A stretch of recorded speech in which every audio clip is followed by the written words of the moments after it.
Good morning, students. Today we are going to discuss about difference between metals and non-metals. ये अपने chapter number 3 का second video है जिसमें अपन metals और non metals में difference पता करेंगे। देखो, इससे अपने को क्या होगा कि मेटल्स और नॉन मेटल के बारे में अच्छे से इंफॉर्मेशन मिलेगी और अपन अच्छे से बता पाएंगे कि कौन सी मेटल्स है और कौन सी नॉन मेटल्स है। आपको अभी इससे पहले अपनों ने मेटल्स और नॉन मेटल्स की केमिकल प्रॉपर्टीज़ पढ़ी थी कि कौन जो इलेक्ट्रॉन डोनेट करता है उसे क्या बोलते हैं अपन मेटल्स, और जो इलेक्ट्रॉन को एक्सेप्ट करता है उसे क्या बोलते हैं अपन नॉन मेटल बोलते हैं। ठीक है, बट अगर आपको हाथ में दे दे कोई भी सब्सटेंस और आपसे पूछ ले कि बताइए कि ये मेटल है या फिर नॉन मेटल है, तो आप कैसे उसको बता पाओगे?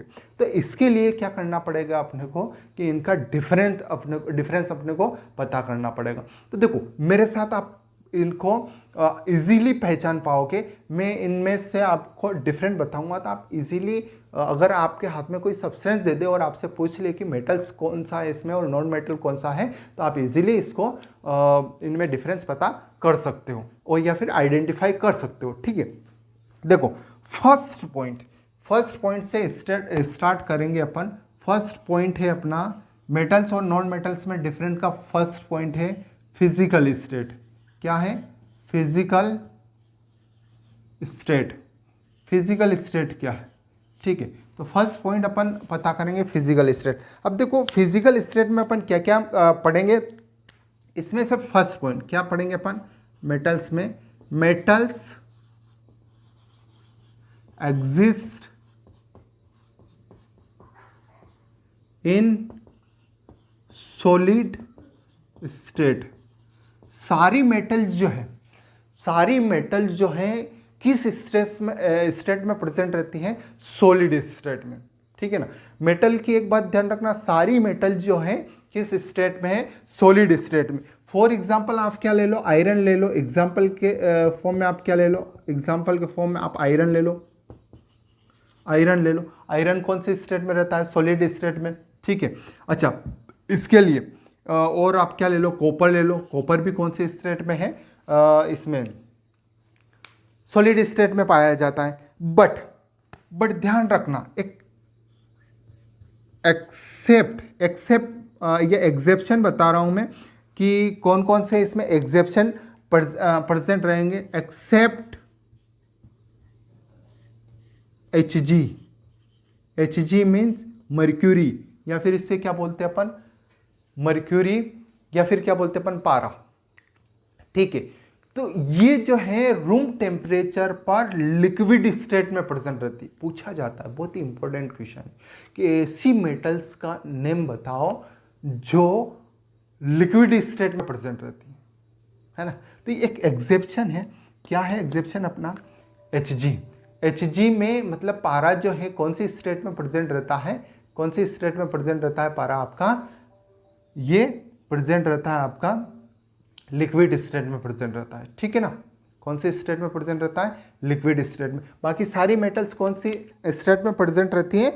सॉलिड स्टेट में प्रेजेंट रहती है। ठीक, अब देखो नॉन मेटल की बात कर लें तो non metals exist in solid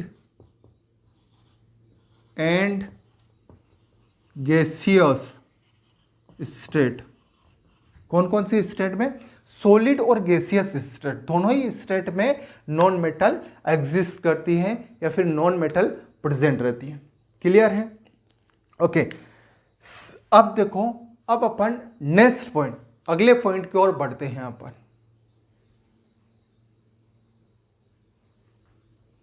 okay, second point की अपन डिस्कस करेंगे। सेकेंड पॉइंट है अपना लस्टर। ठीक है, लस्टर। ठीक, अब इसकी बात करते हैं अपन। किसकी बात करेंगे? मेटल्स की। मेटल्स की बात करेंगे तो देखो मेटल्स में क्या है? मेटल्स जो है, मेटल्स हैव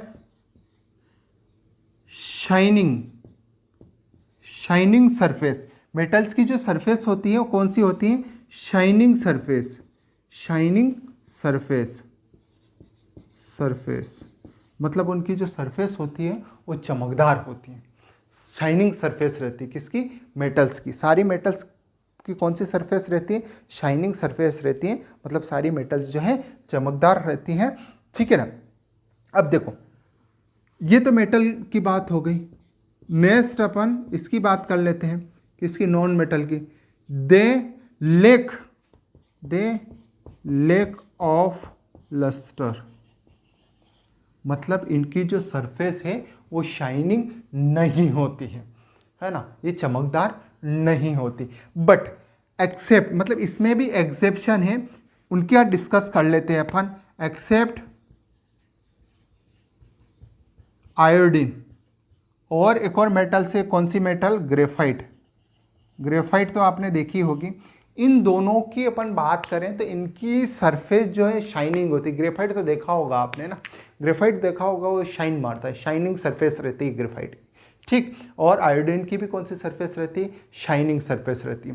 क्लियर स्टूडेंट? तो लस्टर में क्या है? Metals have a shining surface, और नॉन मेटल जो है द लैक ऑफ लस्टर, मतलब इनकी जो सरफेस है वो शाइनिंग नहीं होती, ठीक है। अब देखो थर्ड पॉइंट की अपन डिस्कस कर लेते हैं। थर्ड पॉइंट है हार्डनेस। क्या है? हार्डनेस, ठीक है। हार्डनेस में अपन बात करें, metals have, metals are hard. Metals कैसी होती हैं? हार्ड होती हैं। Metals, metals are hard. Metals को कैसी होती है? हार्ड होती है, hard in nature, hard in nature. Metal कैसी होती है? हार्ड होती है। किसमें? इनके नेचर में। मेटल्स आप देखते हो, जैसे आयरन देख लो आप, कॉपर देख लो आप, सारी मेटल्स जो है कैसी है? हार्ड है, ठीक है ना, हार्ड है। किसमें? नेचर में। अब नॉन मेटल की अपन बात करें, नॉन मेटल कैसे रहती है? सॉफ्ट। नॉन मेटल कैसी रहती है? Soft in nature. Non metal कैसी है? Soft in nature. Non metal कैसी हैं? Soft in nature. नेचर में कैसी रहती हैं? सॉफ्ट रहती है, ठीक। अब देखो, जैसे हार्ड में अपन इसका भी एक्सेप्शन देखें तो एक्सेप्ट अपन करें तो देखो, एक्सेप्ट सोडियम, पोटेशियम, ये जितने भी एलिमेंट्स हैं ग्रुप फर्स्ट के, जिनको एल्कलाई मेटल बोलते हैं अपन, ये सारी जो है बहुत सॉफ्ट होती हैं, और इनको अपन नाइफ से भी कट कर सकते हैं, मतलब नाइफ से भी काट सकते हैं अपन इनको, है ना। तो ये कैसी रहती हैं? सॉफ्ट रहती है, ठीक। अब देखो इसमें भी एक्सेप्शन है। Except, except diamond. Diamond, diamond सबसे हार्ड एलिमेंट है। सबसे हार्ड एलिमेंट जो है वो कैसा है? डायमंड है। बट कैसा है? Non metal. और नॉन मेटल अपनों ने क्या बताया कि सॉफ्ट होती है नेचर में, बट एक एक्सेप्शन है। एक्सेप्शन क्या है? डायमंड। डायमंड कैसा है? हार्ड है, सबसे हार्ड एलिमेंट है। क्लियर है student? Okay.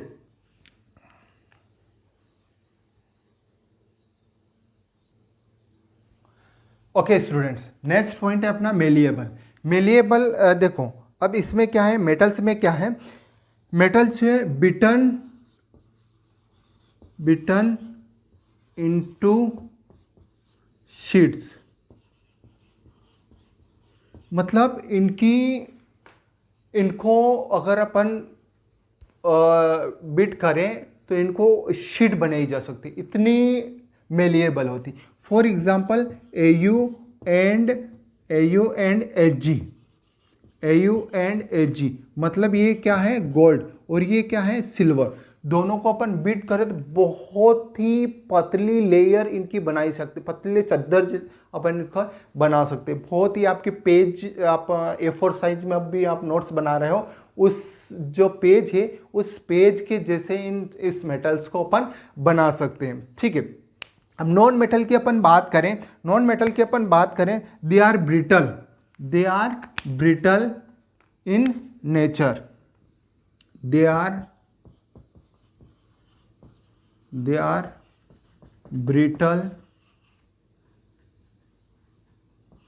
brittle in nature, in nature, ठीक है। मतलब ये टूट जाती है, बिखर जाती है। जैसे नॉन मेटल आप कांच को देखो, कांच को आप बिट करोगे तो पूरा बिखर जाता है, ब्रिटल मतलब टूट जाता है, उसके टुकड़े टुकड़े हो जाते हैं ना। तो क्या है कि ये ब्रिटल होती है किसमें, नेचर में। क्लियर है। तो ये मेलिएबल, मेलिएबल मतलब बिटन इनटू शीट, मतलब इनकी क्या बनाई जा सकती है, शीट बनाई जा सकती है। और ये कैसे बिटन इनटू शीट, मतलब इनकी शीट बनाई जा सकती है। और ये कैसे है, ब्रिटल है। ब्रिटल है मतलब टूट जाते हैं। जैसे फॉर एग्जांपल अपन कांच लेते हैं, कांच को बिट करेंगे तो एकदम टूट जाएगा, बिखर जाएगा।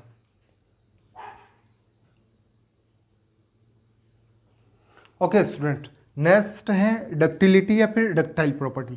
ड्रॉ इनटू वायर, मतलब इसको, इससे क्या बना सकते हैं अपन, वायर बना सकते हैं। इतनी पतली इसको कर सकते हैं। जैसे AU और HG की अपन मोर डक्टाइल प्रॉपर्टी होती है, मतलब इनका कैसे क्या बना सकते हैं, वायर। अच्छा, 1 ग्राम AU अपन लेते हैं तो 2 किलो, 1 ग्राम AU लेते हैं और उसका वायर बनाए अपन, पतला वायर बनाए तो 2 किलोमीटर तक पहुंचा, इतना लंबा अपन उसका वायर बना सकते हैं। इतनी डक्टाइल प्रॉपर्टी इसकी होती है। Next, the lack of malleability and ductility, मतलब नॉन मेटल जो है ये इनकी मेलिएबिलिटी की प्रॉपर्टी नहीं होती और एक और डक्टिलिटी की प्रॉपर्टी नहीं बोलती। ये दोनों क्वेश्चन जो है मेटल से रिलेटेड पूछे जाते हैं। व्हाट इज मेलिएबल और व्हाट इज डक्टाइल प्रॉपर्टी, ठीक है। मेलिएबल मैंने क्या बताया आपकी, शीट बनाई जा सकती है, इनकी चादर बनाई जा सकती है। और डक्टाइल मतलब पतले वायर, थिन वायर बनाए जा सकते हैं, इनके पतले वायर बहुत लंबे तक। जैसे AU के 1 ग्राम से 1 ग्राम AU लेते हैं अपन तो 2 किलोमीटर लंबा वायर इससे बन सकता है। क्लियर है students. Okay, next property study करते हैं अपन। ओके स्टूडेंट, टेंसिल स्ट्रेंथ, मतलब टेंसिल स्ट्रेंथ जो है वो मेटल्स की क्या होती है और नॉन मेटल्स की क्या होती है, वो अपन स्टडी करेंगे। दे हैव वेरी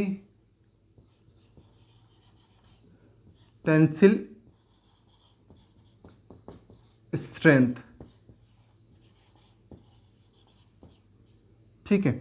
इनकी क्या होती है, एक अच्छी टेंसिल स्ट्रेंथ होती है, किसकी, मेटल्स की। अब नॉन मेटल्स की अपन बात करें तो do not possess tensile strength,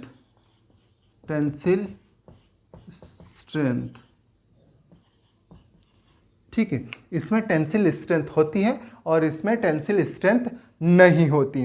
next point इसका melting point and boiling point, melting point and boiling point, ठीक है। Melting point and boiling point इनका जो है, किसका, मेटल्स की आप अपन बात करें, they have high melting point and boiling point. इनका जो मेल्टिंग पॉइंट और बॉइलिंग पॉइंट जो है वो हाई रहता है। मेल्टिंग पॉइंट मतलब ये है कि अपन किसी भी मेटल्स को मेल्ट कर रहे, मतलब दैट मीन्स ये कि उसको अपन सॉलिड स्टेट से लिक्विड स्टेट में ला रहे हैं। और उसको सॉलिड स्टेट से लिक्विड स्टेट में लाने में अपने को जितना टेम्परेचर लगाना पड़ेगा उसको बोलते हैं अपन मेल्टिंग पॉइंट। बॉइलिंग पॉइंट उसे बोलेंगे अपन, उसको लिक्विड स्टेट से अपन बॉइल, उसकी वेपर बनाने के लिए अपने को जितने टेम्परेचर की रिक्वायर्ड रहेगी उसे बोलेंगे उसका मेल्टिंग पॉइंट। अब इनका जो है, किनका, नॉन मेटल की अपन बात करें तो low melting point and low melting point and boiling point. Melting point और बॉइलिंग पॉइंट इनका लो रहता है, बट एक्सेप्शन है, एक्सेप्शन मतलब एक्सेप्ट डायमंड। डायमंड का जो मेल्टिंग पॉइंट और बॉइलिंग पॉइंट है बहुत ही हाई होता है। मैंने बताया सबसे हार्डेस्ट एलिमेंट जो है वो कौन सा है, डायमंड है। तो डायमंड का मेल्टिंग पॉइंट और बॉइलिंग पॉइंट दोनों ही हाई रहते हैं, ठीक है। नेक्स्ट है, अगला पॉइंट है डेंसिटी। डेंसिटी, मेटल्स की डेंसिटी कैसी रहती है, high. They have high density, they have high density. अब ये डेंसिटी क्या होती है पहले तो ये समझ लेते हैं। डेंसिटी मतलब कम जगह में बहुत ज़्यादा आइटम प्रेजेंट रहता है। अच्छा, एक आपने बॉल देखी होगी प्लास्टिक की, और ऐसी ही बॉल एक अपन लोहे की आयरन की ले लेते हैं। एक प्लास्टिक की बॉल और एक आयरन की बॉल दोनों ले लेते हैं, तो बताइए किसमें ज़्यादा वजन होगा, किसमें ज़्यादा वजन होगा। तो आयरन की जो बॉल है उसमें ज़्यादा होगा, क्योंकि उसकी कम जगह में बहुत ज़्यादा एटम उसमें प्रेजेंट है, इस वजह से उसके जो डेंसिटी है आयरन बॉल की वो बहुत ज़्यादा है, और प्लास्टिक की बॉल की बहुत कम है, क्योंकि उसमें जितने आयरन में एटम प्रेजेंट है उतना उसमें नहीं, मतलब उसके देखो, ठीक है ना। तो इस वजह से क्या है कि जो ये डेंसिटी आपको समझ में आई, मतलब कम जगह में ज़्यादा एटम प्रेजेंट रहना, वो क्या कहलाता है, डेंसिटी कहता है। दे हैव हाई डेंसिटी, और इधर क्या लिख दे अपन, लो डेंसिटी। इनकी डेंसिटी क्या होती है, लो होती है। ठीक है, अब एक और पॉइंट की अपन स्टडी कर लेते हैं। अगले पॉइंट की मैं रफ कर देता हूँ, बहुत ही इम्पोर्टेंट है ये, है ना, बहुत ही इम्पोर्टेंट है, पूछा जाता है, और इसमें बहुत ही इम्पोर्टेंट टॉपिक मैं आपको बताऊंगा। एक बताया मैंने, इलेक्ट्रिक कंडक्टेंस, मतलब ये इलेक्ट्रिसिटी को कंडक्ट करती है कि नहीं करती। जितनी भी मेटल्स हैं ये क्या है, good conductor of electricity, good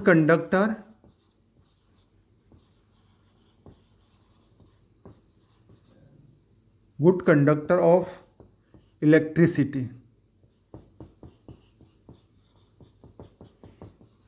बहुत ही अच्छी इसमें से इलेक्ट्रिसिटी फ्लो कर सकते हैं अपन।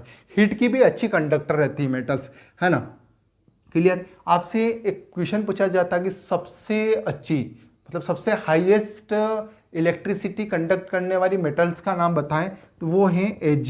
Ag मतलब सिल्वर, क्या है, सिल्वर जो जिसे अपन क्या बोलते हैं, चांदी। तो ये क्या है, गुड कंडक्टर है किसकी, सबसे ज़्यादा बेहतरीन जो इलेक्ट्रिसिटी फ्लो होती है वो किस में होती है, Ag में होती है। तो आप ये क्वेश्चन आपके माइंड में आ रहा होगा, सर फिर सारे वायर इसके क्यों नहीं बनाए जा सकते। इसका इकोनॉमिक वैल्यू बहुत ज़्यादा है, इकोनॉमिक वैल्यू मतलब इसकी प्राइस बहुत ज़्यादा है, इस वजह से अपन इसको यूज़ नहीं कर सकते। ठीक, नॉन मेटल जो है क्या है, bad conductor of electricity, bad conductor of electricity, ये बेड कंडक्टर होती है इलेक्ट्रिसिटी की, क्लियर है। एक और अपन चाहे तो अपन लिख सकते हो एलोय फॉर्मेशन, ये एलोय फॉर्मेशन करती है और ये नहीं करती, कुछ स्पेशल कंडीशन में ही ये एलोय फॉर्मेशन करती है, बट ये हमेशा क्या करती है, एलोय फॉर्मेशन करती है, क्लियर है। आपको समझ में आया, ये डिफरेंस आपको समझ में आया, बहुत ही इंपॉर्टेंट डिफरेंस है। इससे अपन मेटल्स और नॉन मेटल में पता कर सकते हैं कौन सी मेटल्स है और कौन सी नॉन मेटल्स है। आपको ये वीडियो पसंद आया हो तो आप लाइक करें, शेयर करें, सब्सक्राइब करें। Okay, thank you everyone and have a nice day.